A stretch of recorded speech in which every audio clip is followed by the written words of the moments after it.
Some may find the following disturbing. Discretion is advised. The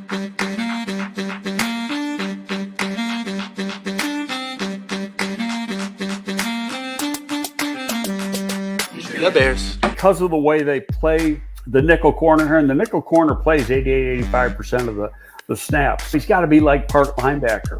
The Bears.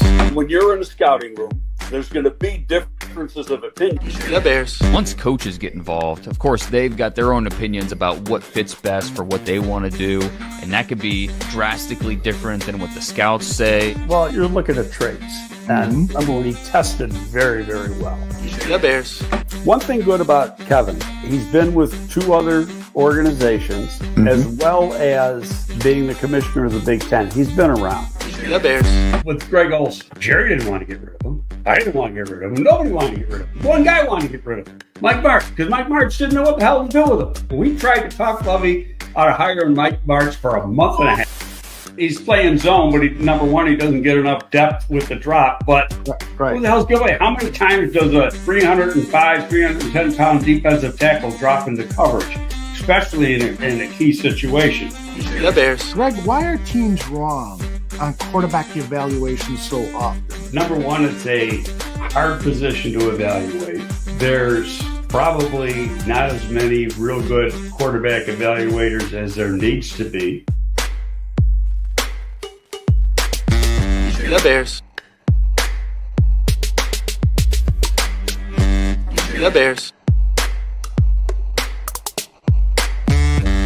The Bears.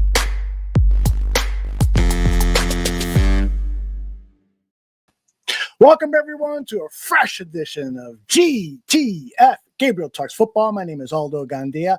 What a great night last night. We're going to get right into it with Greg. But first, I want to let everyone know that our programming for 2025 is just about set. We've got fresh programming 5 out of the 7 days out of the week. And we could be adding to that, too, as we're talking to certain people.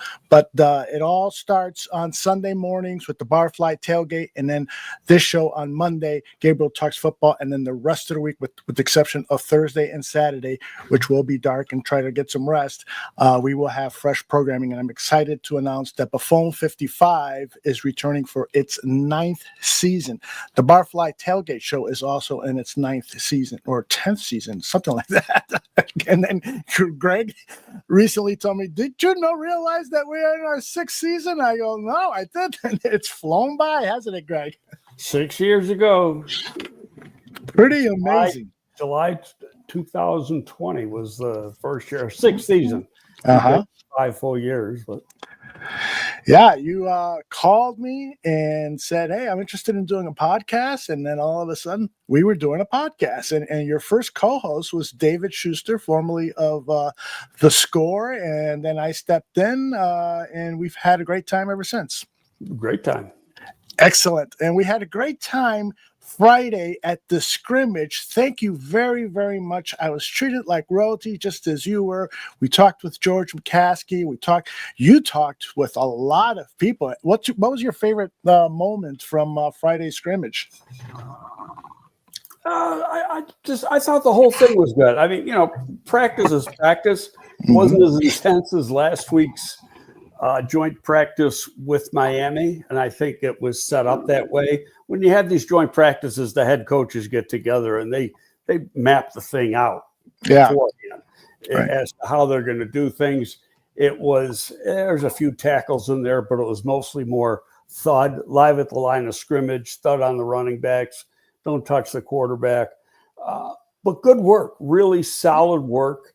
I thought overall Caleb and the offense looked pretty good. Yeah, there's a couple bad plays. So what? That's what practice is for. People don't understand that, in practice and situations like that, you're going to try things that you'd never try in a game. Right. You might try to complete a pass or throw a pass in a real tight window and just to see if you can do it. Where in a game, you're not going to do it because you're not going to take the chance of throwing an interception. It's what practice is for. Yep, absolutely. And One thing that I want to talk about Friday's experience, you talked with a lot of people that you worked with and know in the league and so forth. What was the name of the gentleman who played wide receiver for the Chicago Bears and told me that you were the scout of all scouts? No, he's a scout with the Bears. That was Jeff Shivert. Jeff Shivert. What a great guy.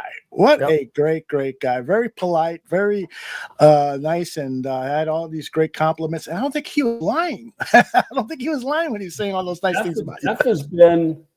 This is his 39th or 40th season with the Bears. Mm-hmm. And I met Jeff, as I told you on Friday.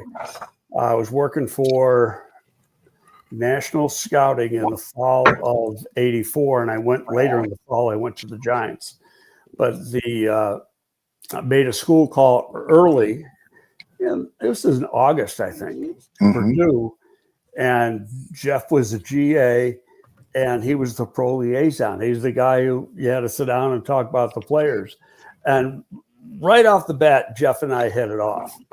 So I, saw him on the road. We all a lot of times with the Giants, I had the Midwest as my main area, so I always run into Jeff, being that he lives in West Lafayette, Indiana. So we were on the road a lot together. And then, of course, when I came here in 2001, he was on the staff, and we renewed our friendship, and it stayed that way. Really, I mean, we've been friends for almost 40 years now. Very, very cool. Just a really good person. Yeah, seems like it. Just my immediate reaction to it. All right, let's not bury the lead too much longer. It was a fantastic performance by the Chicago Bears last night against the Buffalo Bills in front of a national TV audience. Caleb Williams looked sensational. Look at these numbers, Greg. Total yards, 528 for the Bears, 180 for the Bills.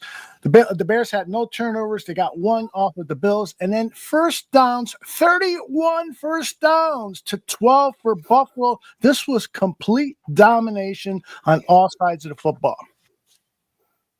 But the Bears' offensive line sucks. I think. Yeah, that's what I heard too. They got a left tackle problem. Caleb can't process. I think all the narratives went out the window. And granted, preseason game. Granted, they weren't playing the ones. Hey, last week, Miami's ones played against the Bears too. That's what happens in the preseason. You only can play against who you play against. But the key is execution. And especially that first drive. Right off the Tyler Scott bobbles the opening kickoff, so they start the drive on the 8-yard line, and we're thinking, oh God, here we go. Yeah, 7 plays later, they're in the end zone. How about that? One negative play, and actually the drive went for over 100 yards because they had a 10-yard penalty. That was the only penalty the first offense had, a holding penalty against Drew Dahlman. Yes. And otherwise, they were pretty much perfect. Yep. With the one offense. Second drive didn't go as good as the first one, and Caleb put in the postseason presser, he put the incomplete pass to Roma Dunze all on him, which was nice to hear. Yes, it was. But then Tyson Bagent came in and played lights out. Really, really played a good game. And the second, the number 2 offensive line as a whole played really good. My man, Luke Newman, played the whole first half. He played with the 1s and the 2s. Yes. Played a strong game. And in fact, Olin tweeted about it. He goes, hey, I think the Bears found somebody in this Newman guy. So yeah, and you complimented yesterday on X Ryan Bates. Yeah, I thought now Bates played guard last week against Miami. Right. Played center yesterday. Played really well. And then we get to the fourth quarter, and I'm watching, and I wasn't paying attention to really who was in at that point. then I see a block in that last touchdown drive, and it was Amagaji, and he had just knocked the dog shit out of somebody. And so I said, "Oh, I'm going to keep watching." So then I watched every snap. Didn't have a missed block. His pass blocking was good. His run blocking was outstanding. So I went back this morning and watched every snap he was in. He played damn good football. Probably the best football he's played since he's been here. Oh, that's a little bit of a camp. I mean, so, this left tackle thing, who knows who the starter's going to be? Problem is they got some quality guys there. Yeah. It's not there. People want to say it's a weak spot. I don't think it's a weak spot.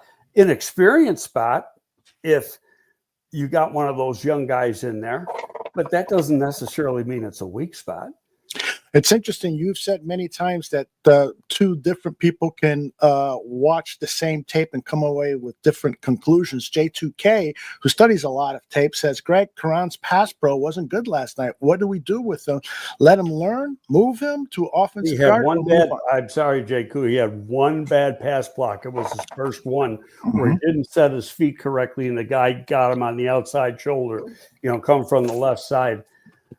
PFF called it a pressure. I did not call it a pressure. Pressures, you got to make the quarterback move. That wasn't the case. Every other pass block was clean. If you're putting a plus minus on it, they were plus. Outstanding.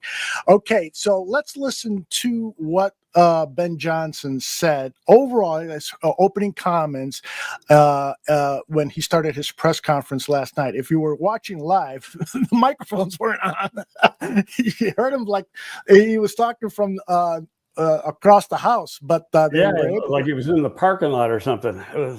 I had to put my phone up to my ear like this just to hear him. Exactly.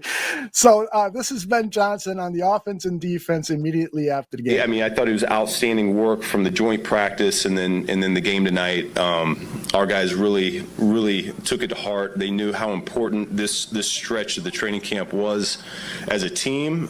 They came out and they competed hard on Friday, and then certainly tonight they came out and played their tails off as well. So that was encouraging to see. A number of guys showed up for us. I mean, I thought all the quarterbacks played extremely well. The entire defense, they really set the tone there in the first half and did an outstanding job for us. So, I mean, we'll get a little bit more clarity once we watch the tape in terms of who stood out the most. But I think there were a number of really good performances there. He nailed it. I mean, that this was an important stretch. I mean, a lot of people are saying, well, Buffalo didn't play Josh Allen, this and that and so forth. But as you said earlier, you're playing against professionals who are trying to make a team. They're good players. That's a well-run organization. There should be no excuses here. The Bears played very well. Somebody posted this morning or last night, yeah, that first group they were going against are all going to be used card salesmen or insurance salesmen in another 2 weeks. I said, no, they're not. Every single guy who was on the field for the Bills in that first defensive drive will be on their roster. That is right. They had some real high draft picks like from this year. Mm-hmm. Yep. In there then. Guys are counting on. So don't make stupid statements like that when you don't know what the hell you're talking about. Yeah. And that first drive, like you mentioned earlier, Greg, started off in poor field position, but Caleb and the team just moved the ball methodically downfield. That kid has an arm. I mean, those was the best throw, I think, of the night right there that he had. That throw to Cole Kmet was a dart. I mean, and the throw to Oz was pretty damn good too. Yeah. But that throw to Kmet was super. Mm-hmm. He just had to place it in a perfect position. Yep. And what is so impressive about this is these throws were all on time. If you were to study them, he plants that back foot and he fires. And that drive, 7 plays, 92 yards in just under 4 minutes, completed the 36-yard touchdown pass to Zacchaeus, who – Greg, it's going to be hard to keep Zacchaeus off the field. That kid and Luther Burden played really well, blocking. And then when he had the rock, good problem to have. Oh my gosh, it's a great problem. I shouldn't even ask you this because I know you're going to virtually slap me across the screen. Yeah. Any of these guys, assets for trades if somebody becomes available, a offensive lineman, a defensive lineman, Trey Hendrickson, or something. Can you package a draft pick and a starter like the Bengals reportedly are searching for Hendrickson? Well, they're looking. Okay, let's put that thing to bed. I highly doubt that he's going to get traded. Okay. The Bengals do not want to get rid of him. Mm-hmm. But they will listen. But you know what? They said the same thing in March. Oh, yeah, we'll listen. And now it's the middle of August. It's August 18th, and nothing's, there's been no trade. Yeah. It's going to be the talk of the town now. I mean, not just here, everybody else.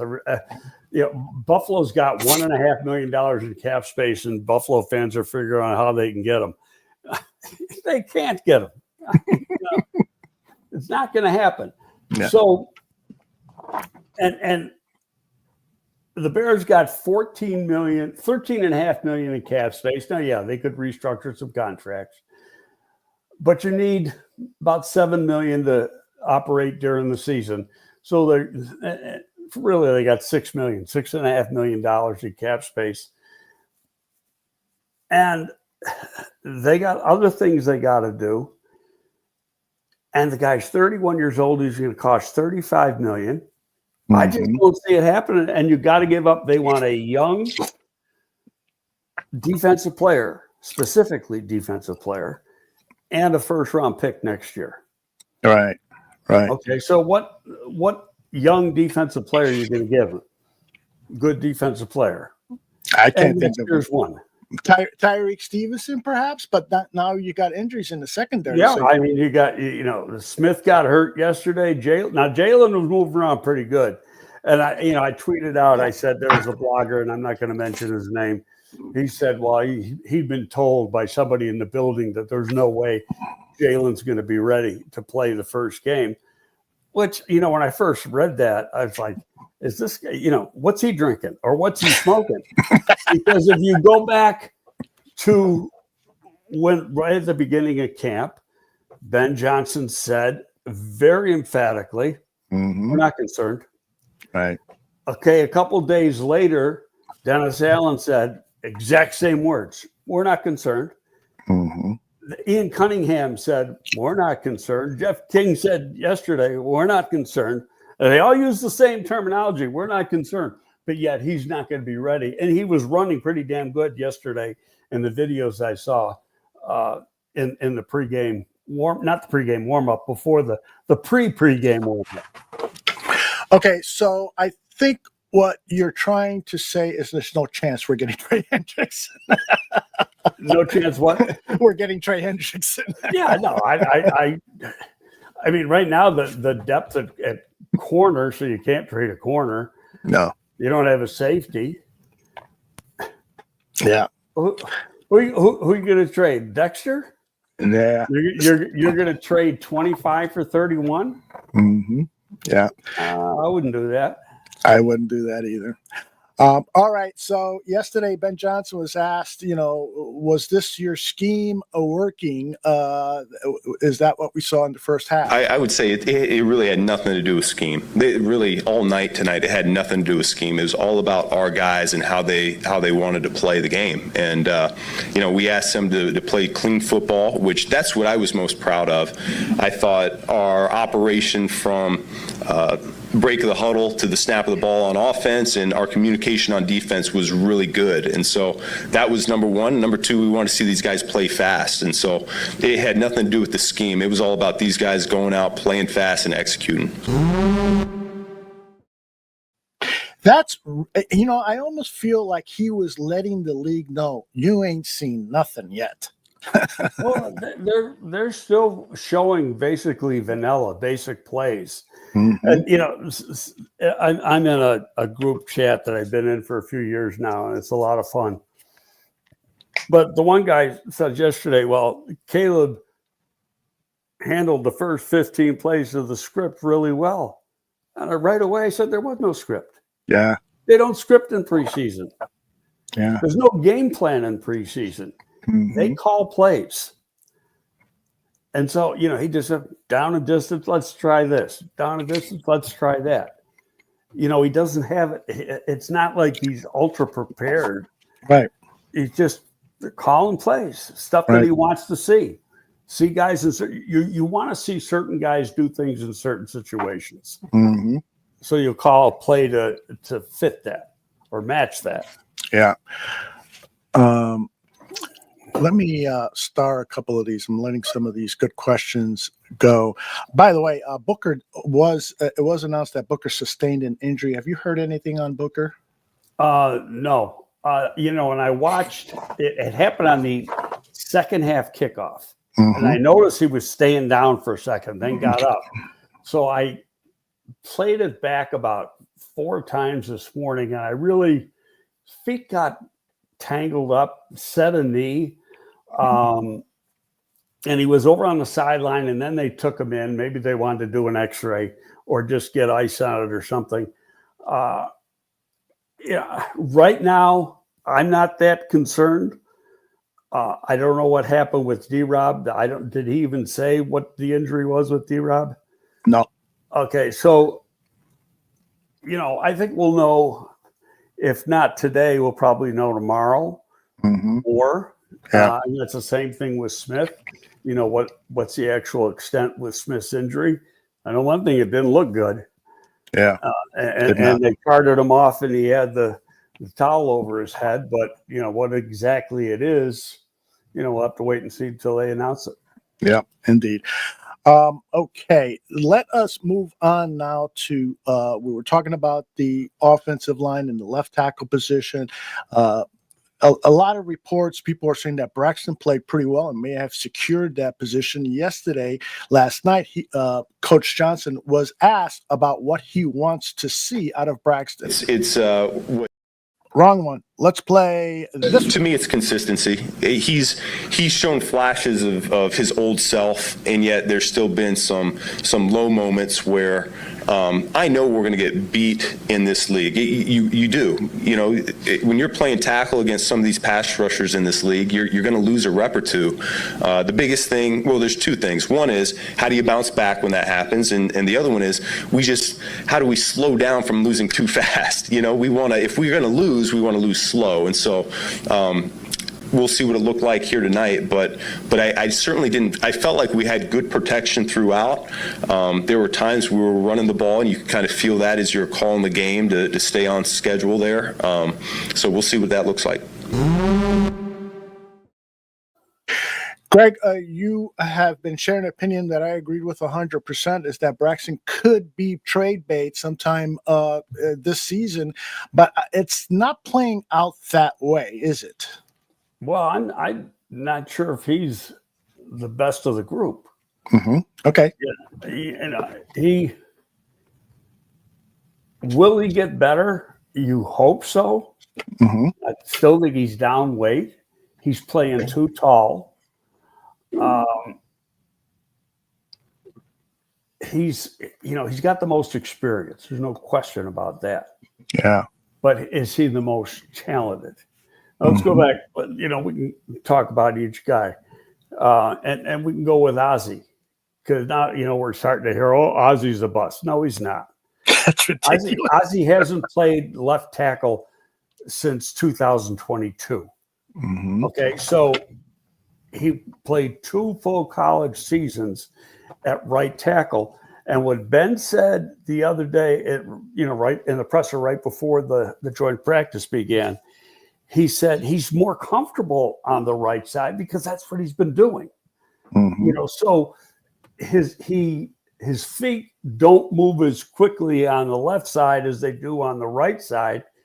And some of that's muscle memory, it doesn't mean he can't do it. He hasn't got to the elite level yet. Right. Okay. Will he? Of course he will. It takes time and reps, but you want him to be a contributor somehow this year. And so right now, you practice him on the left side and you have to play him on the right side some. And there's nothing wrong with that. The important thing is getting the best guys on the field, not where they came from or where they were drafted or if they're a free agent. So that brings up Benedict. Benedict was considered the best tackle in Canadian college football in the 2023 season. Okay, I got his pro day workout numbers. 6.070, 295, ran a 5.14, 34.5-inch vertical, 9.6 long jump, 4.620 shuttle, 23 reps. Those are all really good numbers. Mm-hmm. Okay, he was 295 then. That was in March of 2024. He's probably 315 to 320 now. But when you watch him, he's really strong. Yeah. And he's a good athlete. So he played Canadian college football. Well, there's somebody else we had on our team during the Super Bowl year when I was there earlier, played Canadian college football. Took him a year, just like it took Bennett a year, but he became a pretty good player. The guy's name was Izzy Adonijay. I love Izzy Adonijay. Okay. Izzy went to University of Manitoba. We sent Teddy Monago, who's now with the Rams, up to work him out. And he had a pretty good workout. We wanted to sign him. Cleveland offered him more money than we wanted to offer as a signing bonus at that time. So we passed basically, and then he got hurt early in camp, so they waived him injured, and we just signed him right away because we liked him and let him do the rehab here. Turned into a damn good player. Yeah, very good. Rotational player. There's guys up there with talent. It's not their fault, but that's where they were born. That's where they went to school. Talent is talent. Absolutely. And and when you play against better people and you get good coaching, talent goes to the top. So, looking at Theo Bennett on tape over the last 2 weeks, whether it's here or somewhere else, he's a starter in the league. He's got that kind of talent. So it's just, getting what the coaching staff is worried about is really the trust, knowing the offense, recognizing things. And some of these young players, that's where they can get discombobulated, where a guy like Braxton has seen it. He's already played 3 full years in the league, had 40 starts. So I get that he could end up being the guy, at least to start. Don't forget, Ben also said on Friday before the scrimmage, he said that could be a situation that changes as we go on during the season. And I expect that to happen if, in fact, Braxton gets there. But I'm still of the belief he could be traded. And they go with one of the younger guys. I thought Amagaji, we said earlier, really kind of jumped out, played his best game on that touchdown run. He blew a guy off. I mean, a part of it was a double team, but he blew a guy down 4 or 5 yards down the field. Can't wait to study the tape on that. And Bruce Johnson, thank you very much for the donation. And he states, don't believe that 32 arms. So you disagree with the assertion that he has 32-inch arms, Benedict? He had 32 and an eighth at the pro day, and a lot of those pro day arm lengths, and it was done up in Canada. It was done probably by a rookie scout. And what have I said 1,000 times? Yeah. The worst measurement they take is the arm measurement, because I guarantee he's got over 33. Really? You would think it's that much of a discrepancy? Oh yeah. I remember. I might have told this story before. So I'm talking to Howie Roseman, and I had done Taylor Decker. Taylor Decker was in his final year at Ohio State. Said, I really like this guy. And Howie says, yeah, I like him too, but he's got short arms. Now, I didn't know what the spring arm measurement was. He goes, he's only got 32.5-inch arms. It was too short. I said, it looks longer than that. He goes, well, that's what it was. Well, they were like 33 3/4 at the combine. So that's what happens when you get some of this stuff at pro days, especially, you're probably there's probably 2 or 3 scouts that went up to the University of British Columbia to work this guy out at the pro day. Mm-hmm. So, and did anybody send the top-notch guy? I guarantee you they didn't. So I take that with a grain of salt. Put it this way. If they thought they were that short, they wouldn't be playing him over at left tackle. Yeah, indeed. That is correct. Do you think, and I've been predicting that I think Theo is going to be the week 1 starter. Do you think that's at all a possibility, or am I just, talking shit here, as I tend to do? No, I think it's a possibility. Okay. Last week we talked about it. We got, by the way, did you watch Theo Benedict? He really jumped out. This was at the Miami game. Right. So he said it a week ago today. And then, the coaches noticed it too, obviously. And all of a sudden, he had played in Miami, he played like 1.5 series on the left side. The rest of it was on the right. But last week, he was playing left tackle all week. And the day we were there, he was working with the ones. Yeah. On Friday. Probably because, Caleb was going to start. They wanted an experienced guy in there. And Braxton knows that, the gun's to his head. He's got to play. Mm-hmm. So he played pretty good. Yeah. Rich is asking, Greg, did we see Benedict go up against the Bills' defensive ends on Friday? I did. We did not see the one-on-ones where we were. They had us in the family section, and we were at the end of the field. And it's a nice area. We had a great view of the Bears' offense against the Bills' defense. We could not see the Bears' defense against the Bills' offense that well, but the one-on-ones were done at the far end on the other side of the field, and there's only 50 6'5" guys standing between us and there to see it. So we didn't see one-on-one. And you know what? Most of the media couldn't see it either because the top row that they were in was 6 rows up or something. Yeah, they exactly. didn't see it either. Yeah, I got to tell you, I had a great view of all the attractive women in that tent. Greg, I know you weren't watching, but I was. And Simone Biles, and all these other attractive women. I'm like, this I could get used to this. All right, let us move on. I want to share with you thoughts from the coach on Caleb's progression, and then Caleb follows up sharing his thoughts. Anytime you're a young player, there's usually a couple steps forward and 1 step back, and that's really been the story of his training camp. And he and I have been really open and honest about that as we've gone through. And he's had some really good practices, and then he's had a couple where it's like, that's not good enough, bud. So I thought really the 3 days of practice we had this week and this game were the most he stacked up good days in a row right now. And so the challenge is going to be to keep pushing in that direction.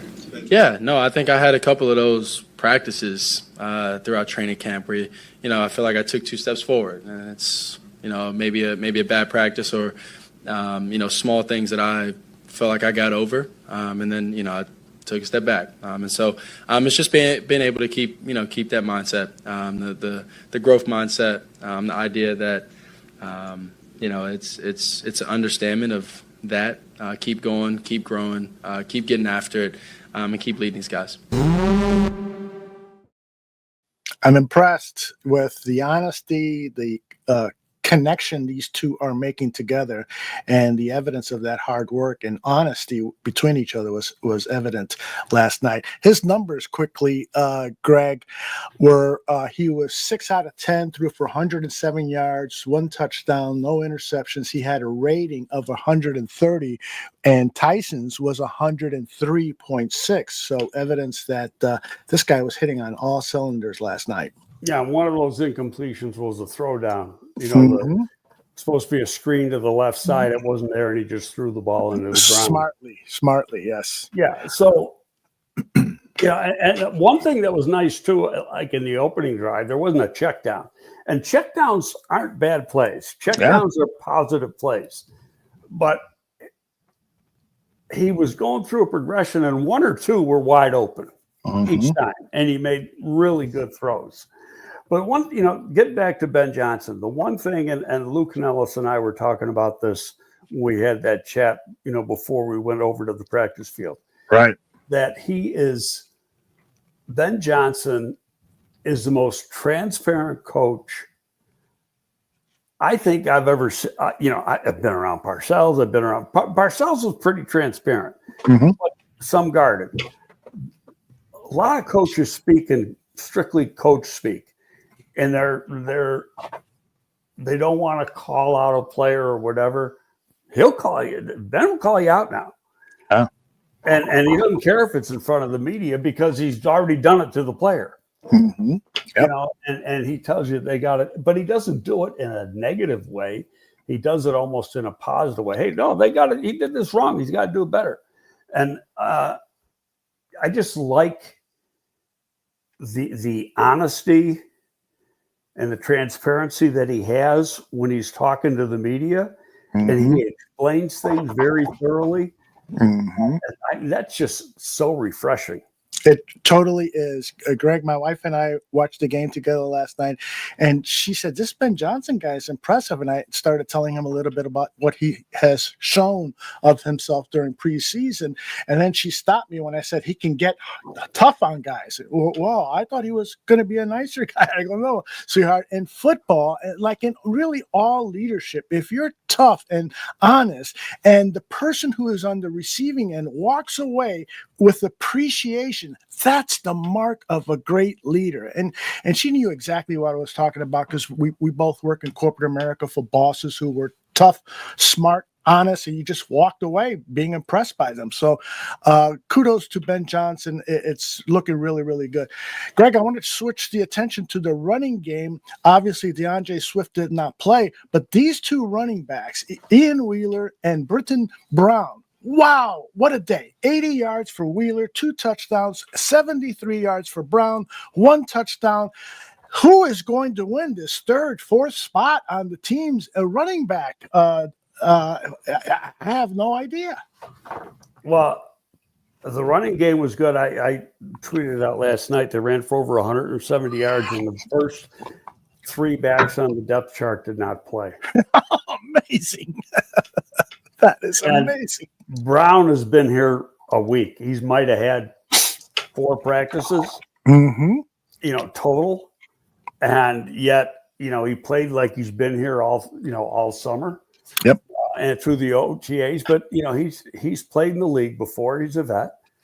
Part of that is the offensive line, and then part of that's the instincts of the runners to find the holes. That both those guys ran hard, ran through tackles, picked up yards after contact.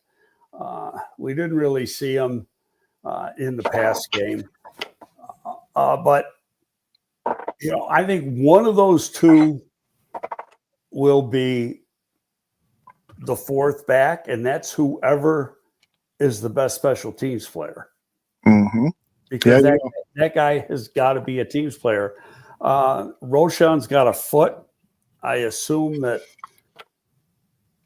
he should be good. Maybe he'll be practicing again this week. We'll find out. There's only 1 day of practice this week. You gotta, you played Sunday. They'll do some light stuff today and go over the tape.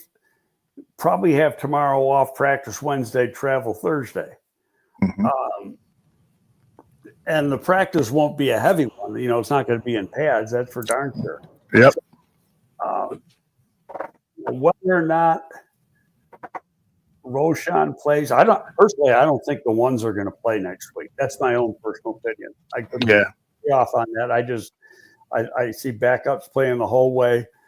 You can go back to Ben Johnson in Detroit, and Jared Goff in 3 years played 1 series. Oh.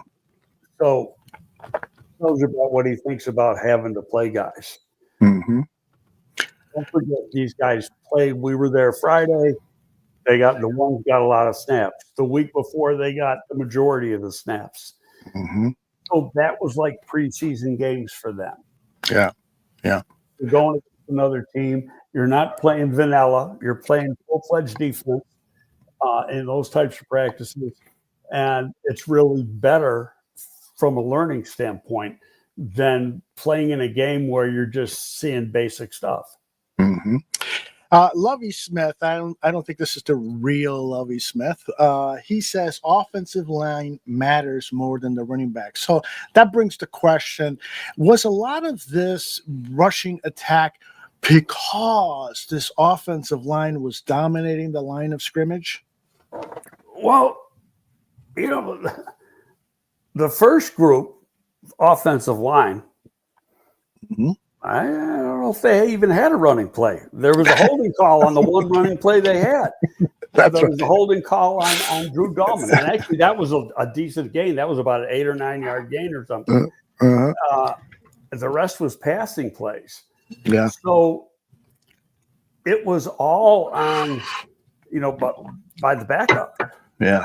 Now, Luke Newman played with the ones last night because he kept Thuney out of the game. Mm-hmm. But I don't, you got to have the line there to create the holes, but the back has to see everything. He has to run through tackles. He has to get yards after contact. He has to, he has to have a burst. He has to make the right decision. So no, it's not. If it was strictly the line, you and I could go and play. And I'm a freaking cripple now. And so, that the back matters. Absolutely. Absolutely. It's always a combination of things. It's never a one clear-cut thing. All right. So, got to, of course, acknowledge what the defense did, shutting out the Buffalo Bills. This is Ben Johnson commenting on the defense. It's what Dennis has been preaching to those guys from day one. It's not what we call, it's how we play. And I think those guys have really bought into that mantra. There's an aggression with which we want to play, not just schematically, but I talk about it all the time. These corners are going to come up. They're going to press. They're going to be willing tacklers in space. Our linebackers are smart players that are communicating. They have good eye discipline. And then up front, these guys are striking blocks in the run game, and they're getting after the passer in the pass game. So when you see it all come together, the fundamentals, the technique, and then really the aggression is the word I like to use to describe it. It's a good thing. Greg, we all know that play calling is important, but I totally agree with Ben Johnson when he's trying to get the point across that it doesn't matter what's being called, especially on defense. Do your job and do it well and react. If they throw something new at you, react accordingly, and you're usually going to end up fine. I love this approach. Maybe he's just saying that to guard himself from bad play calls that he's going to have. Like, for instance, when they clocked the ball on 3rd down, now it's 4th down, and they had an opportunity to just run another play, and probably this was at the end of the first half with Tyson Bagent.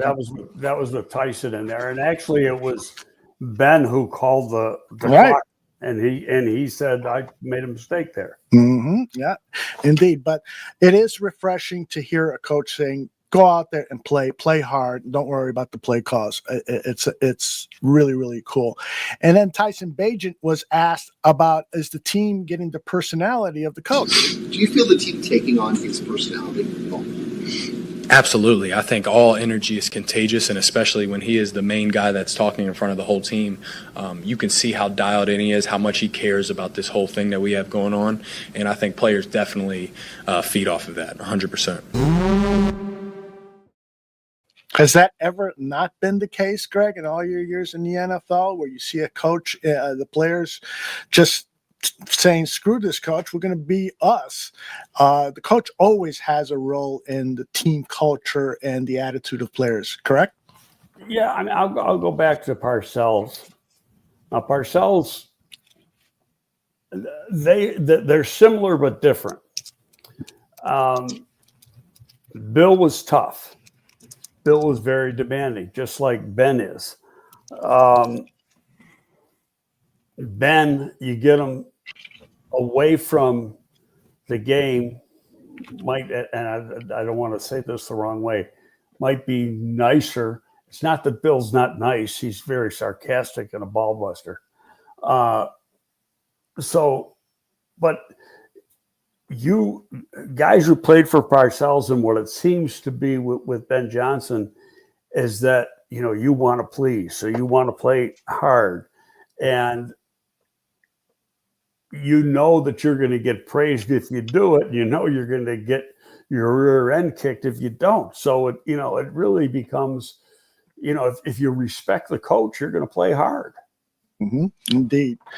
Thank you, Matthew Furchisi, for the donation. And you're absolutely right. It doesn't matter who they were playing against, what happened. When you win 38-0, it's fun. It is fun. But I'll take that a step further. I think what this team did yesterday is they issued a promise to the Chicago Bears fans that better days are ahead and they are coming quick. Now, they could falter, they could lose a couple of games, but the end message is when the season is over, I think we're going to say that was fun, and I am proud of this football team. When you and I spoke with George McCaskey on Friday, Greg, I told him congratulations because I think they finally got it right. And he said to you, we got an offensive line finally. Those were his words to you. So it is fun when you have an offensive line. It is fun when you're dominating people at the line of scrimmage. And I know you feel the same way in terms of encouragement and optimism.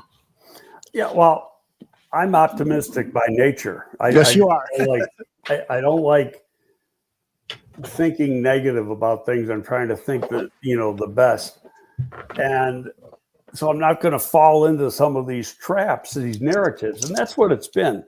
There's been a narrative going on since the beginning of camp, especially with Caleb, where they are picking apart every single play. It is totally ridiculous. Mm-hmm. I think I tweeted out last night after the game. I said, I wonder what the narrative's going to be this week now. What are they going to come up with? Because you can't come up, if you try to come up with something negative out of that, then you're just being an a-hole. Mm-hmm.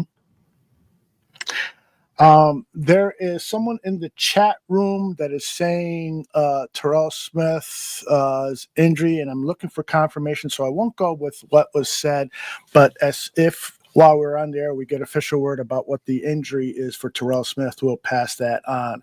All right, let us now switch to some of the questions that have been asked during the show. Let me just look and see. Yeah, because he's got sources. Put it this way. I know what the injury is. I'm not allowed to say. Yes. Okay, so. Yep.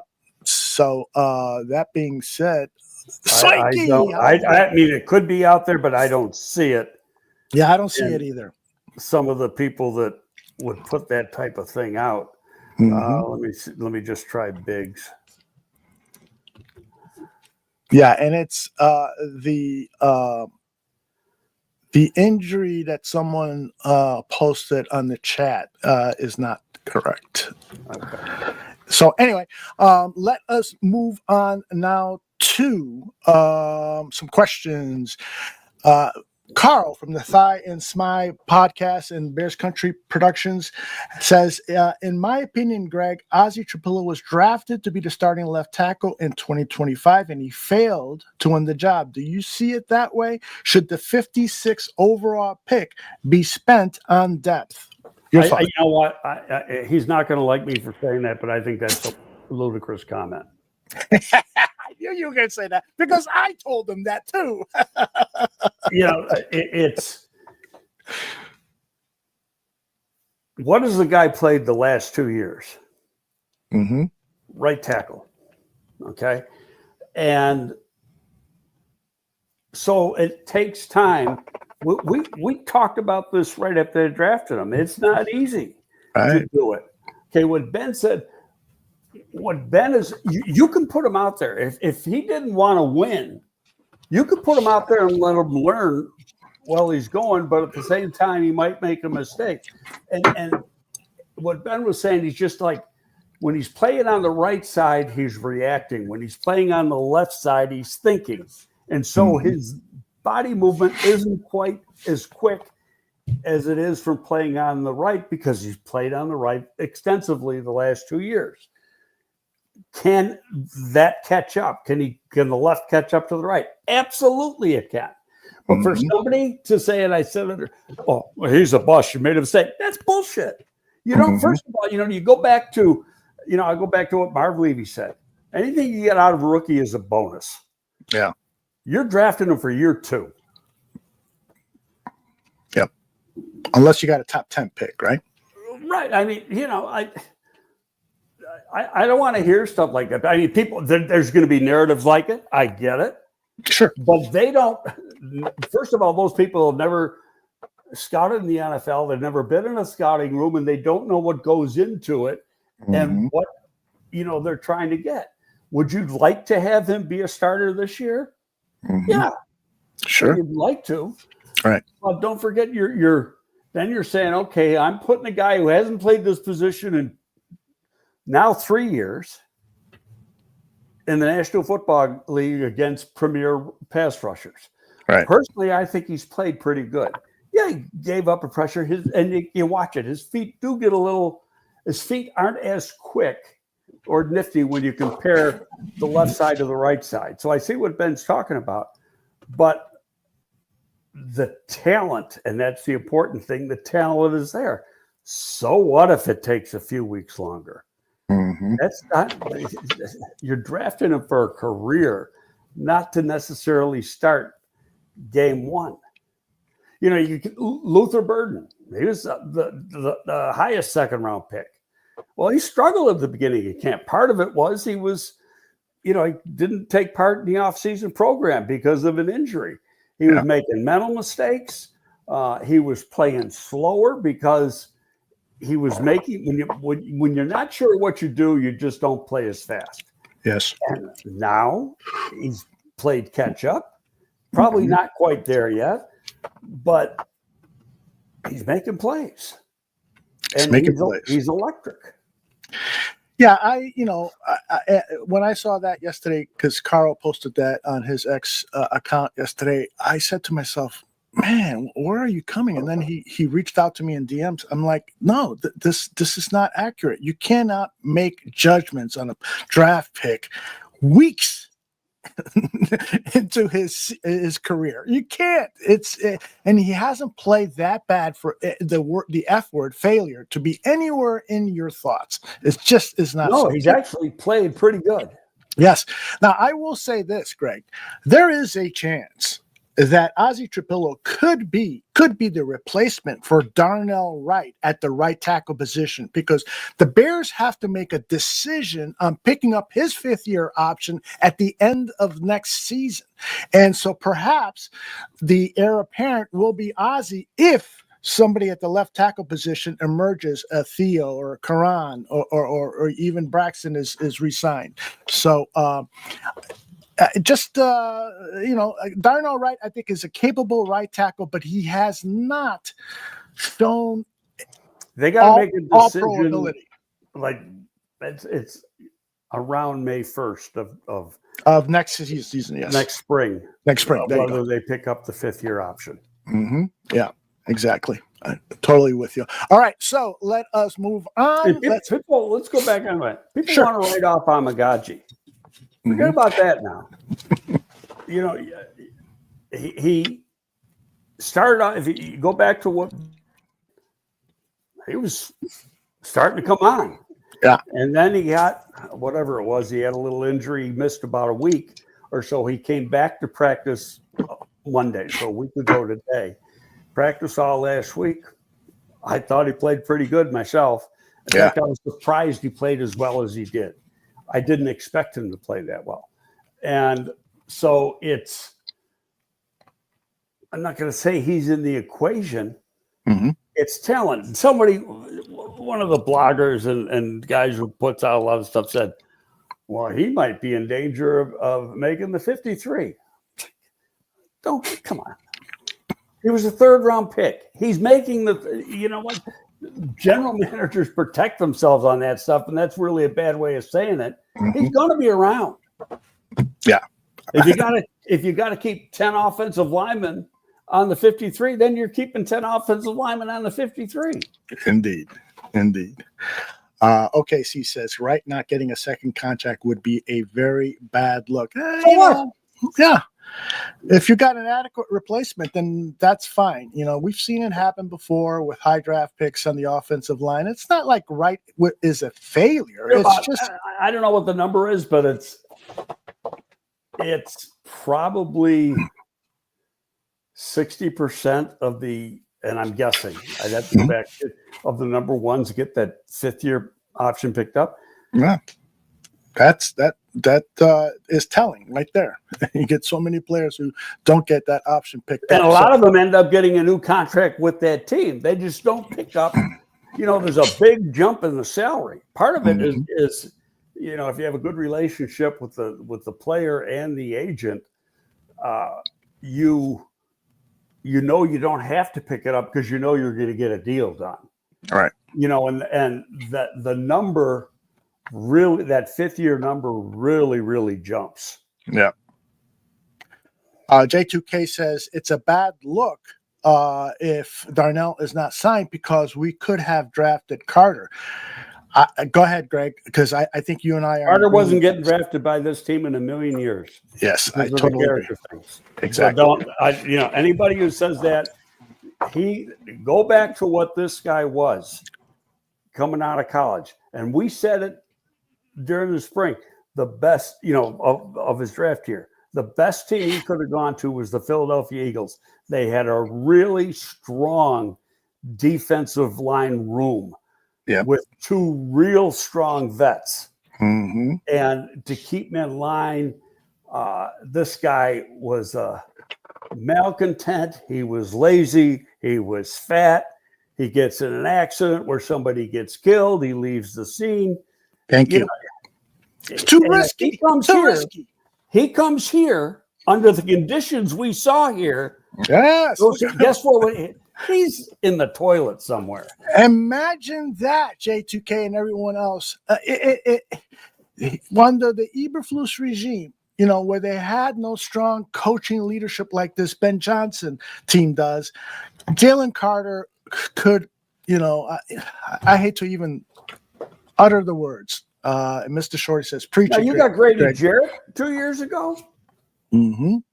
Got him now. I didn't have him 2 years ago. Right. In fact, you didn't have Sweat when that thing was made.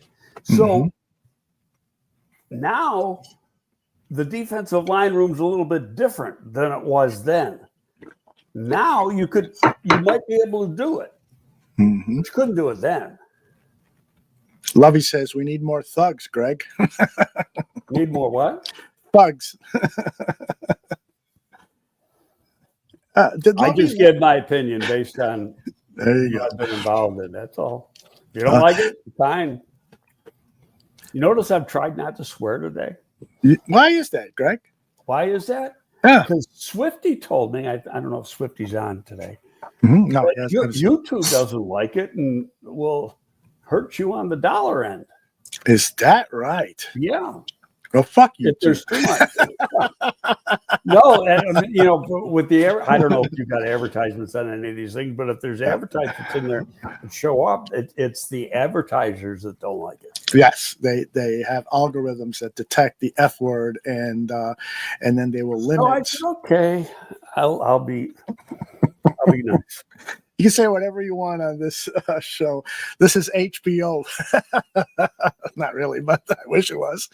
All right, let's get back to some more questions here. Mike Ibsen says, Greg, if Bagent has another good game in the third preseason game, do you think the Bears will try and make him their long-term backup or look to trade him after the season? We've talked about this before. Go ahead, Greg. I think this is the last year you're going to see Tyson Bagent as a Chicago Bear. Yeah. And games like yesterday will put money in the Bears' pocket in value. This is what you try to do when you draft a young guy and hope that he can develop, in a situation like that. Now, next year, because he was an undrafted free agent, got a 3-year deal. Okay, so He is a restricted free agent. They can tender him next year. They can tender him a first-round pick. They can tender him a second-round pick, or they can tender him what do they call it? Original value, which is as a free agent. Free agent. That decides what the money is. Now, if you tender him as a free agent, you get nothing back if somebody wants to present an offer sheet. Mm-hmm. Okay, so you tender him, say, a second-round pick. Somebody can come in, put in a pretty good offer sheet. Mm-hmm. And depending on what it is, the Bears could match, or they could. Same thing with Ryan Bates. That's what happened with Ryan Bates. Go back, the Bears put in an offer sheet for, a 4-year contract, and the Bills matched it. Right. Okay, and so it's the exact same thing. But what would happen is somebody said, "But I don't want to give up a 2." And the Bears might say, "Well, we're not going to take it, make a deal on the side." You sign them to the offer sheet amount, and then you turn around and trade them. Mm-hmm. And, you don't lose any money that way, because you have the contract set up that the payment might be 5 days down or something, the bonuses. But yeah, then you make a side deal and trade the guy. Depending on what the money is, Mm-hmm. I think that it's probably better than 50-50 that he gets traded and you see a third. Mm-hmm. But he's got to play good next week. Yes. That means he's got some good tape from his rookie year. He's got some good tape from his second year. He's got good tape from his third year. He's had a year with Ben Johnson. All that's going to be positive. And so, somebody who it's like, you know what, this guy's interesting. I think we may go after him. And we got to see. I mean, it's not a lock, but I think that's probably what could happen. Then you got to go out and you got to get another young quarterback and do the same thing with him. That's what good teams do. Andy Reid did that a bunch at Philadelphia when he was at Philly. Yeah, the Packers had some success with that as well in the 70s, 80s with Brunel and a couple of others. I want to acknowledge Kenworth for his donation. Thank you very, very much. And he asks you, Greg, what is your major concern for Caleb's mechanics? And is he guaranteed to improve since he is under the tutelage of Ben Johnson and a great offensive line? I'll go back to what Ben said last night. He doesn't have any problems with his mechanics. Mm-hmm. Yeah. His mechanics are really good. Yeah. Throwing motion and stuff. Right. I'll add to that. He also said, I think in a press conference in the middle of last week, is that footwork is the key. And that sometimes Caleb will make mistakes with the footwork. Like he will say, sometimes you have a wide receiver going from right to left, and a right-handed quarterback will sometimes underthrow, not lead the player enough, and that's because you got to lead correctly with your left foot then to step in to make the throw. Exactly. And you got to have your left foot in the right position. Big problem for Mitch Trubisky when he was with the Bears. He was awful at opening up that foot like that. And young guys who have big arms like Caleb have, get in a position like that, and then they just trust their arm, right, instead of going necessarily with the right mechanic. And so then you're just using arm strength, and sometimes that isn't good enough. Exactly, especially for Tyson Bagent, but that's a different story.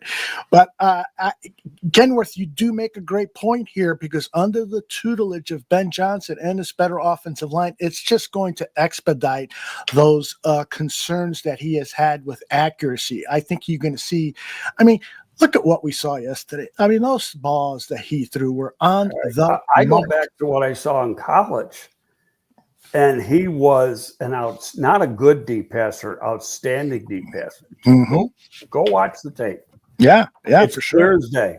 Yeah. And obviously, you don't have the tight window throws in college that you have to make in the NFL. but you go back, people want to, I mean, some of the criticism thrown his way earlier this preseason, trying to make him out to be a bust. The dude only threw 6 as a rookie, which by itself is an incredible number. Yeah. Peyton Manning threw 29 as a rookie. Threw only 6, threw for 3,500 yards. Josh Allen, league MVP, he only threw for 200 yards more, but he had 40 total touchdowns, more than 40 over a touchdown. But it's when you look at what he was working with last year as far as coaching and an offensive line, he was basically doing it himself. And it wasn't all right. He was doing some things wrong, as far as trusting his arm. He did have it ingrained in him, don't turn the ball over, and that's one of the reasons he only threw 6 interceptions. But he had nobody to lead him like he has now. So, I think you're going to see a big jump. There was Kirsten, I can't think of Kirsten's last name. Tennis. She put out a thing today about the average time from snap to the ball out of his hand last night in his 10 throws was 2.6. Oh, look at that. Last year, it was like 0.8 of a second. Yeah. And that matters. It's a full second slower than last night. And you saw it.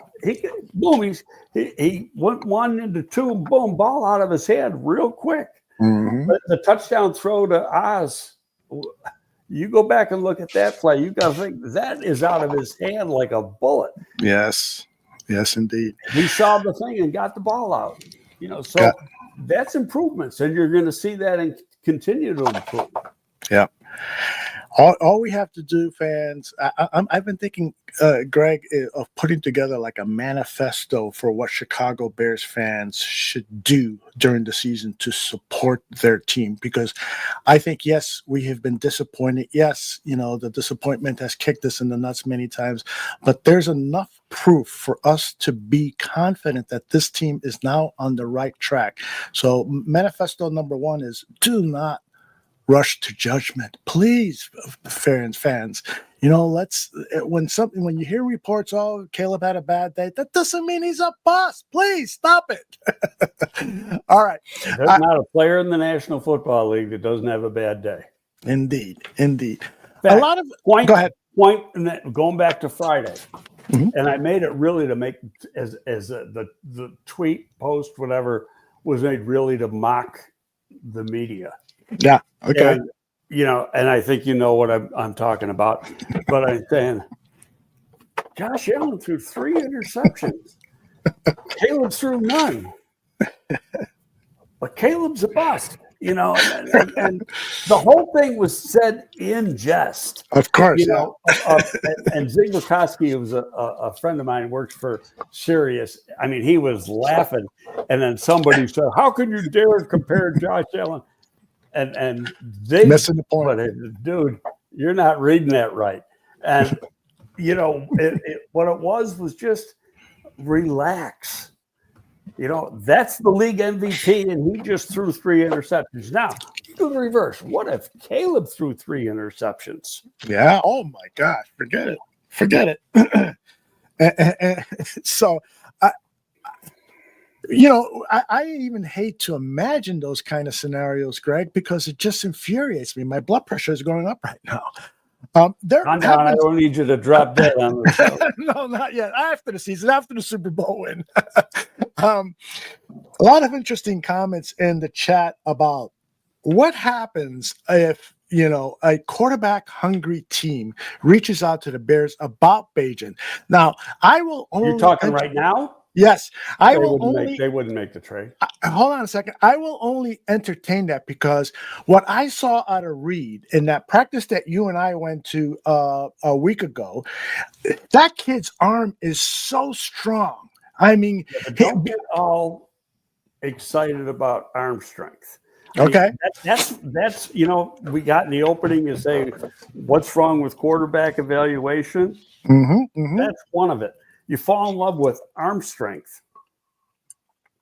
and arm strength is only part of the evaluation.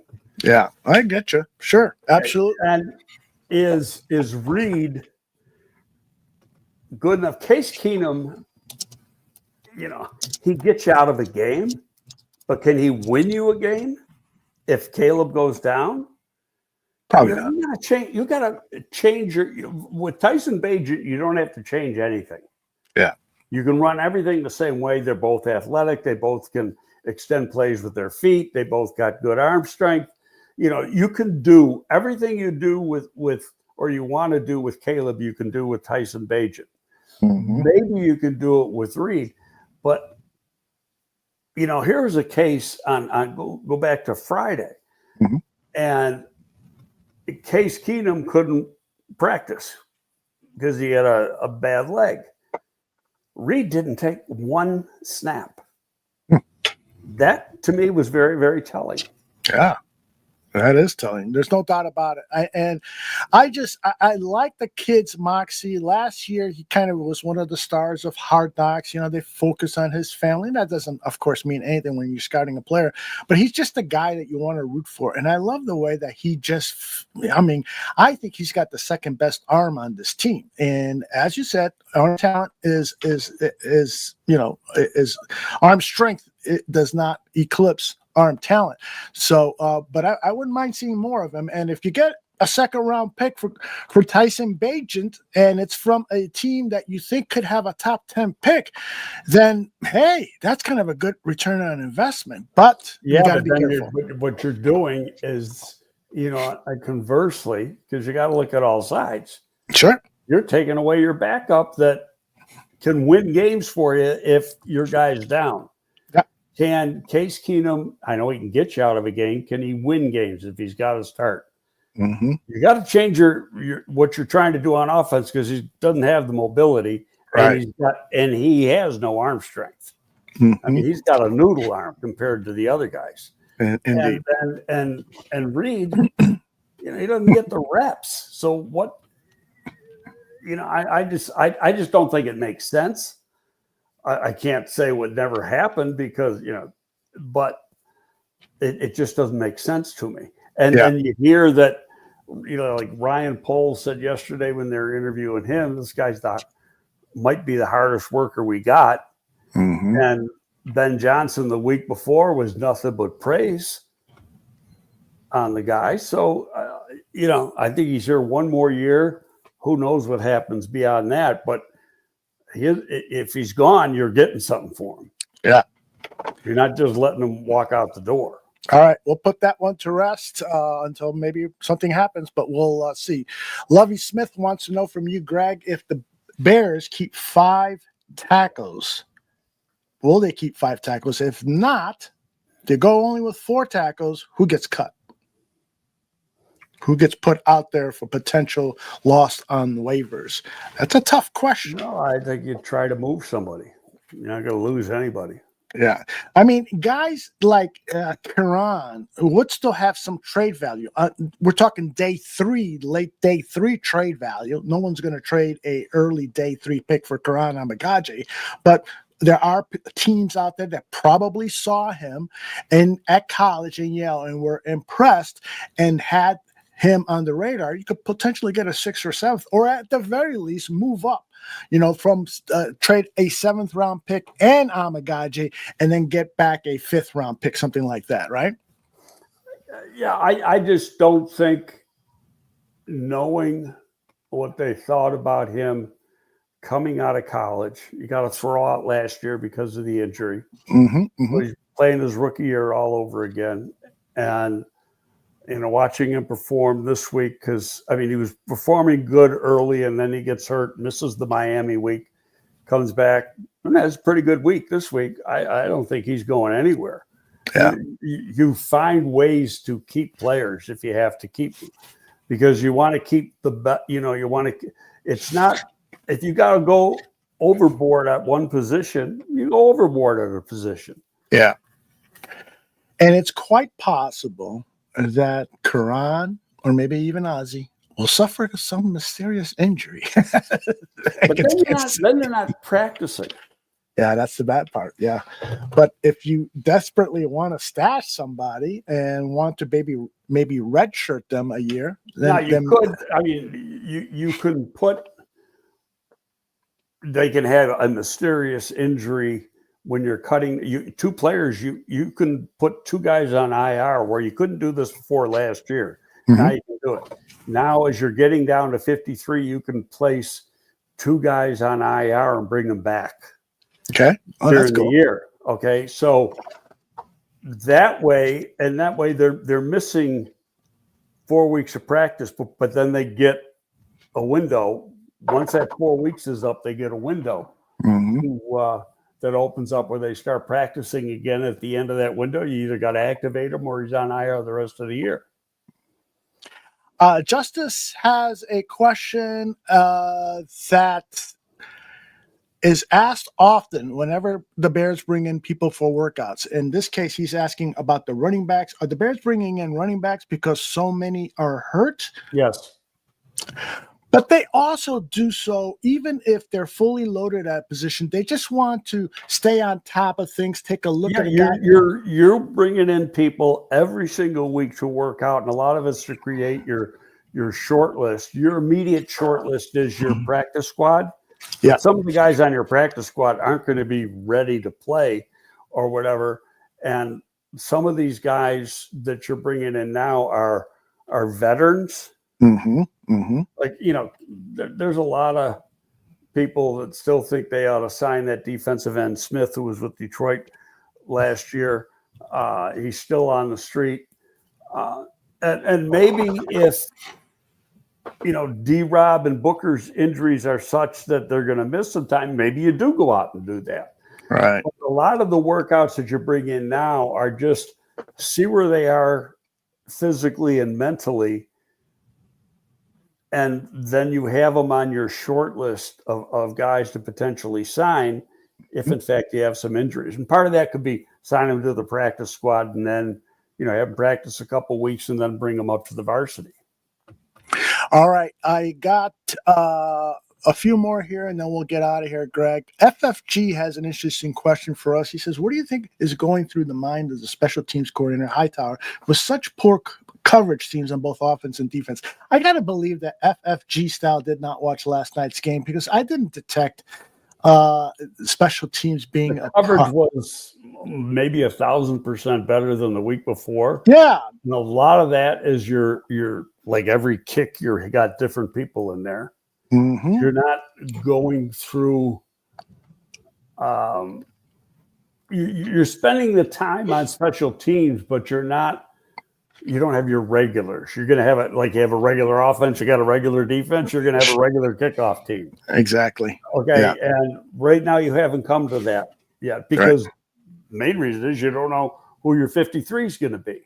Mm-hmm. So it's tryout time. Who can do it the best?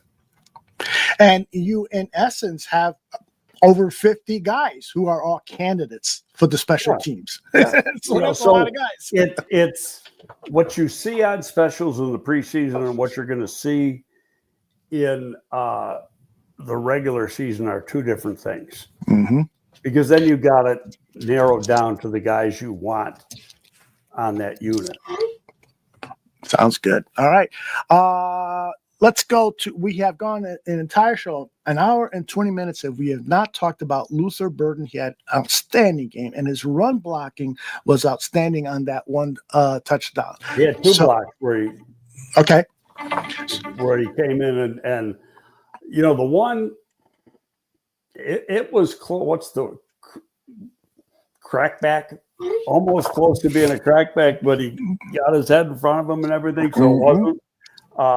Good block though. I mean, he laid the lumber on him, and it was the key block on the touchdown run. So,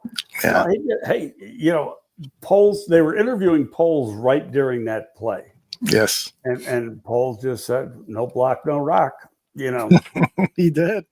That's a great saying. That's worthy of a T-shirt. All right, let's go down to the next question. Skeletor is concerned a little bit about the injuries that are piling up in the secondary. Are you concerned at all, Greg? Well, I don't like that Smith's not going to be around for a while, because I love his talent. I really liked him coming out of the University of Minnesota.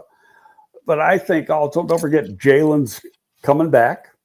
It wouldn't surprise me that he practices some this week in the one practice that they have. Yeah. And then next week is going full go, and you'll have 2 full weeks of practice before the opening game. Yeah. And I do agree with Warhawk. There is some depth there. To me, it's not a serious concern, but we'll see how that all transpires. And just for the record, Squeegee says, I love Luther Burton. That boy is legit. He sure is. Warthog. Now, supposedly, Greg Olson said, I read this morning, that Greg Olson said Poles told him, he didn't say it on the air. I think he said it to Biggs or somebody. Okay. Poles said, down the road, Burton will be better than Rome and DJ. I did see that somewhere. I don't remember where, but yeah, that's mighty high praise there. All right, let's go to Warthog. Last year they kept 10 offensive linemen and 2 quarterbacks. This year, 3 quarterbacks and 9 offensive linemen is the question. There's going to be. It's interesting because they had to make. Keenum was going to retire. Okay, so he decides not to. He comes here. They had to promise him something for him to do that. And that something isn't going on the practice squad, because then you can pay him his regular salary if they want on the practice squad. There's no, if you want to pay, and that's not an issue, but it's his year of service he doesn't get, towards his pension and stuff. And that can be meaningful. So I don't know. I'm gonna say there's gonna be 3 quarterbacks. They've kept like 10 or 11 DBs at times, and maybe you're gonna see one less there. The last few years only been 5 linebackers. There's only 2 playing most of the time. So I would think that that's going to be the case. We'll see how it shakes out. It will indeed. And hey, you know what? The original 53 is never the final roster. There's always changes, and there'll be changes between next Tuesday when they cut to the 53 to the opening game. That the roster next Tuesday night and opening game against Minnesota will not be the same. Right. And that just reminds me of a programming note. Next week, we will not be on at our usual time, Monday. We're going to wait for the 53-man roster to be announced and or do get a as show. close to it as we can. But right. And then probably they may be late. They may be real late coming out with some of the announcements, but they, sometimes agents put the stuff out. We'll have what we can get, put it that way. Indeed.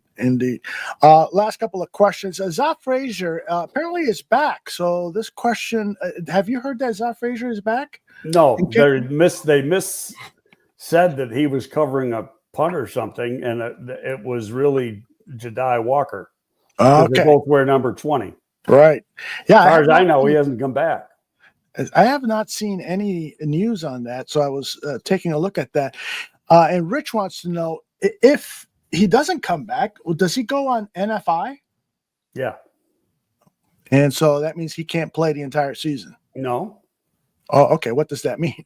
He's on NFI for, it's like injured reserve, but it's NFI, and he's on for 4 weeks. Now they can put him on a reserve NFI that would put him out for the year. Coming from a G5 school and missing all camp, I would think that you're not going to, you're going to put him on something like that. We don't know what the personal issue is. Yeah. We may never know. Right. But he's missed, God, 4 weeks of camp now? Yeah. And not quite 4. They didn't start until like the 24th. So it's 3.5 weeks of camp. And, he still isn't here. So whatever the issue is, it's serious. Yeah. Hey, Minister. Where'd you go, Minister? He says, what's up, GTFers? That's a good moniker there, Minister. Thank you for joining us. All right. So I got to ask you, Greg, did you watch the game with the volume up? And if so, what'd you think of Fox's broadcast with Greg Olsen? And I'm sorry, I'm forgetting the name of the play-by-play guy. Burkhardt. Was it Burkhardt? That didn't look like Burkhardt. He seemed like a new guy. Anyway, it was the guy who works with Brady, which is Burkhardt. Okay. I think I'm almost positive of it. In all honesty, I had it on, but I don't think when Poles was on, I listened. Mm-hmm. I listened when Brandon Bean was on, and I got to say this: I didn't like. They're down like 28-0 when or something, when they're 31-0 when Brandon Bean's on, and he's laughing and everything else, and I'm like, I don't know if I'd be like that. And it's like he didn't care, but then the problem is their team didn't care. Now, Friday it was a different story. I'm not gonna. I thought it was pretty even from what I saw. Mm-hmm. They both had their good points. They both had their bad points. I'm not going to say Buffalo won the scrimmage or the Bears won the scrimmage. I think it was pretty much a draw. Mm-hmm. Yesterday was just a total ass whooping. That sure was. You can add, asterisks to it if you want, but that was an ass kicking. Joe Dave was that's his name, Joe Dave? He's got two first names. Joe Dave. I never heard of that guy then. I thought Burkhardt was supposed to be doing it with Greg. Yeah, I thought so too. Maybe Burkhardt wasn't available last night, but it is Joe Davis according to 810. Joe Davis or Joe Day? Davis. Oh. Davis. Yeah, D. Stearns says, Aldo, can you get an interview with a Fox broadcast director? Would love to ask him questions. Yeah, there was some issues. It was preseason, and throughout all the NFL action, there was just a lot of errors. This whole measurement thing is taking way too long. Way too long. It's a joke. It really is. If they don't get that fixed by week 1, then they need to just revert to the old way of doing things, in my opinion. No, I can't say I disagree because it is taking. I was watching some of the Jets Giants game, and they had 3 or 4 of those, and it just takes too long. Yeah, indeed. And it's done virtually. It should happen real quick. Absolutely. I mean, if it takes a second longer than the chain crew, then you've got to fix it. The whole idea of it is that it's fast, and I know the whole idea is that it's accurate, but right. The placement of the ball has to be accurate. but that's where the ball's going to get placed where the ball's going to get placed, right? By the refs. So that part is subjective. Mm-hmm. There is talk about Zaf Frazier. Somebody's saying that he played yesterday. He was wearing number 20. I don't think that was Jade Walker. Yes. They both are listed number 20 on the roster. Yeah. 20 offense, 20 defense. Mm-hmm. Zaf Frazier is not in camp. Yeah, there's just no word of it anywhere. So I think that's respectfully, I think that's a mistake. Anyway, Greg, I think we have filled up 90 minutes, and we've done it a swell job of it. Any last thoughts for Bears fans? You want to join me in creating this manifesto for Bears fans? No, I just think that I hope this carries over. Kansas City, sat their guys, and Andy's going to probably sit them again this week. So it's going to be, I would think another backup versus backup game. We'll know more, but Kansas City does have 2 more. They played Friday, so they got 2 more days of rest for this week, and they'll get better practice. I'll tell you, there's one thing I've always wanted to talk about on here that I think needs to be changed in the league. Okay. And your starting day for training camp is based on when your first preseason game is. So if you play a Thursday night opening and throw out the Hall of Fame game, but if you play a Thursday night opening preseason game, and in the Bears case last week, it was a Sunday afternoon, you're starting practice 3 days ahead of the team that opens on Sunday versus Thursday. What I think, which means that by the time of the opening game, you've got more practices. And I think that every team should be equal in the amount of practices they have. So there should maybe be an across the board start of training camp versus X amount of days before the first preseason game. I wish I could comment on that, but I got to be totally honest. I wasn't listening because I was trying to do some other work behind the scenes. But You don't know what the hell I said. Is that what you're trying to say? To be totally honest. You want me to repeat it? Yes, please. You said something about the preseason schedule. You're opening a training camp coincides with when your first preseason game is. Okay. You got X amount of days. Okay. So if you open on it, your first preseason game is on a Thursday, and the Bears was on a Sunday. The guys who start on Thursday are starting 3 days before the Bears start. Okay. Yeah. Okay. All right. Yeah. Which I think is a little bit of a competitive advantage because you're getting extra practice days. My personal opinion is everybody should have an equal amount of practice days going into the first game. I agree. Okay. So that being said, there should be an across the board opening day of camp. Okay. Great. I like that idea. And so Friday, the Bears play against the Chiefs. Are all preseason games on Friday? Or no, there's only 4 or 5 on Friday, and all the rest are on Saturday. Okay. Well, there might be something on Thursday, but I know that there is the majority of the games are Saturday. So theoretically, you could say, well, okay, they got extra time between that and the first preseason game or the first regular season game, which is true. But I'm just looking at total number of practices because you can get X amount achieved in each practice. We got a late breaking question here for you, Greg. Thoughts on male cheerleaders? Do you care? Don't swear, Greg. I'm not going to swear. And I can't think of what her name is. There's a female writer for Cleveland. And she's on your side of the aisle. Okay. Liberal. And this has nothing to do with liberal or whatever, but she said, well, there's been male cheerleaders in college football forever. Yeah. And somebody came right back and said, they're not doing what that cheerleader did in Minnesota, pretending he's a girl. Yeah, that was a little bit flamboyant. The male college cheerleaders, and I've been to a gazillion college games, are big guys, and they're all acrobats, and they're helping the girls with the acrobatic stuff.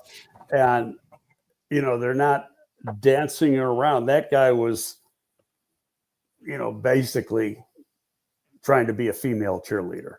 And for my own personal opinion, I didn't like it. And from what I understand, there's a lot of people in Minnesota who don't like it. Yeah, I saw a lot of negative comments. Yeah. I will finish on that. No, actually, I got a thought for you, Greg. I'll make this quick. If I was directing / producing preseason games, I would center a lot of the storylines on position battles, because those to me are fascinating stories. It's like I read the book written by John Feinstein, A Good Walk Spoiled, and it was basically an entire year he spent not on the PGA Tour but on the qualifying tour, and he talked about these players, how they were trying to get on the tour. They didn't have money to pay their mortgage and stuff like that. I wouldn't focus too much on personal stories, although I would a lot. But I would, for instance, with the Chicago Bears, tell the story of who is battling for these backup jobs, these backup running back jobs. And I would hire a guy like you to provide 2-3 sentence scouting commentary on these guys, because those are where the stories are. Frankly, I don't want to hear a sideline interview with a player. You're not going to get anything great out of that. What the greatness of what happens in preseason is these battles between teammates for a living wage, for a job. Let's put it that way. You like that idea? No, I get it. I've gotten in it, and it's sort of tied in with what you're talking about. I've gotten a lot of questions recently. What do you think is going to be the final roster? I'm never going to answer that. I mean, have I seen every practice? Right. But people think what they do in a game is the be-all, end-all, and that's just part of the equation. Right. The practice is what they do in a meeting, what they know. Can the coach trust him from a mental standpoint to be able to carry out the assignment? Forget the physical part. Right. The mental part. And so much of that, and then obviously special teams. If you're at the bottom of the roster, you better be a tough SOB to be able to play special teams. And we've said this a lot. There could be, your fifth and sixth, say they keep 6 receivers, 5 and 6, and really 4, 5, and 6 got to be able to play teams. There could be a lesser talented guy make the 53 and a more talented guy get cut because the lesser talented guy is a far better special teams player. Love it. Great. And that same thing happens with backup linebackers and backup defensive backs, because those guys, backup receivers, linebackers, and defensive backs make up the core of your special teams. Greg, I'm going to stand by my idea. I'm going to pitch it to Fox. I think they hold the preseason game rights for next season. They should hire you, put you up on the booth where all the other scouts are, and they go to you 3-4 times a game, and you give a scouting report on a particular player. All due respect to Pam Oliver and all the other great sideline reporters, but I'd much rather hear from you on the strengths and weaknesses of some of these young players than a interview with Caleb Williams for the 15th time. Well, you know what? Using yesterday as an example. Yesterday's game for the viewers across the nation was an atrocity. Most of them probably turned off the game. Yeah. Total blowout. And the Bears so dominated that game that they had fine filler time. Yeah, right. True. So they interviewed Poles. They interviewed Brandon Bead. They interviewed Kevin Warren.